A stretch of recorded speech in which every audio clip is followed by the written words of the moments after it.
ফিরে এলাম একটা নতুন দিনের সাজানো গল্প। সুন্দর করে সাজিয়ে নিলাম, প্রত্যেকটা মুহূর্ত তোমাদের সাথে তুলে ধরবো বলে।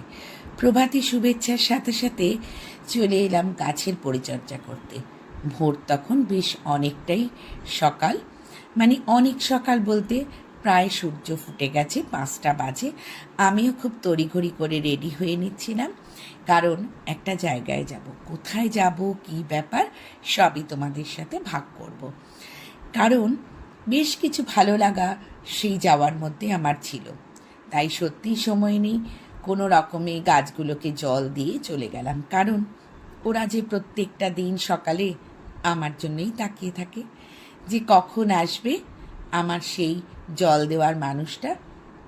আমরা একটুখানি তরতাজা হয়ে উঠব, তারপর অন্য কিছু। তার সাথে সাথে সকালে একটু চা খেয়ে নিলাম, নিয়ে ফ্রেশ হয়ে রেডি হয়ে বেরিয়ে পড়লাম সেই আমার আসল উদ্দেশ্যে। ঠিক ধরেছ, নৈহাটির বড়মা, সর্বজন প্রিয় এবং প্রচণ্ডভাবে জাগ্রত বড়মা।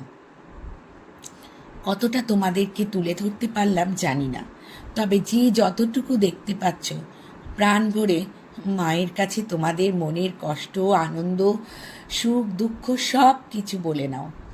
মা কিন্তু ভীষণ জাগ্রত।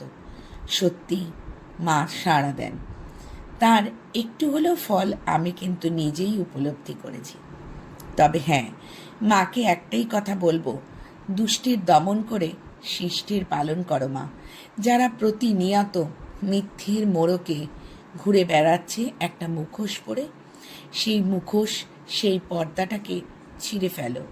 এরম মানুষ দিন দিন বেড়েই যাচ্ছে, তাই তুমি তাদের যত তাড়াতাড়ি সম্ভব বিচার করো। আমার মনের ইচ্ছে সবাই ভালো থাকুক, সুস্থ থাকুক। মা, কারোর চোখে না জল আসতে দিও না। কষ্ট তো থাকবেই, তবে সহ্য করার ক্ষমতাটাও দাও। তুমি তো সংহার রূপিণী, তুমি তো মা, তোমার তো সহন শক্তি অনেক বেশি। তাই এত হাজার হাজার মানুষ তোমার চরণে সব কিছু সমর্পণ করলো। চলে এলাম সন্ধেবেলার গল্প নিয়ে। গেছিলাম একটু বিডন স্ট্রিট, হেদুয়া এবং আরও কিছু জায়গা, 2-1টা নাম মনে আছে তাই বললাম। খুব সুন্দর একটা পুজো, ঠিক আগেকার দিনের 7 মহলা বাড়ির মতন, জানালাগুলো পুরনো। তারপর আমার প্রিয় জিনিস, যতই রোগা হওয়ার চেষ্টা করি না কেন, জিলিপি দেখলে কিন্তু আমি লোভ একদম সামলাতে পারি না, তার সাথে কাঠি গজা। তাই এই জিলিপি খেতে চলে এলাম। গরম গরম জিলিপি ভাজছে, এটা কিন্তু ঠিক ছাড়া যায় না। বলো তো বন্ধুরা, এটা কোথায়?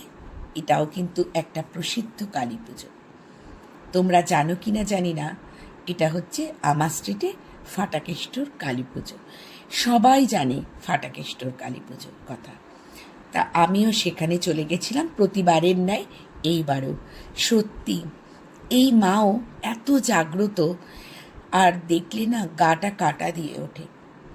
নিচ দিয়ে কিন্তু মানুষ যাতায়াত করতে পারে, উপরে মা অধিষ্ঠান করে রয়েছে আমাদের মাথার ওপরে। আর দেখো, আমি ক্রমশ এগিয়ে যাচ্ছি মায়ের মূর্তির দিকে।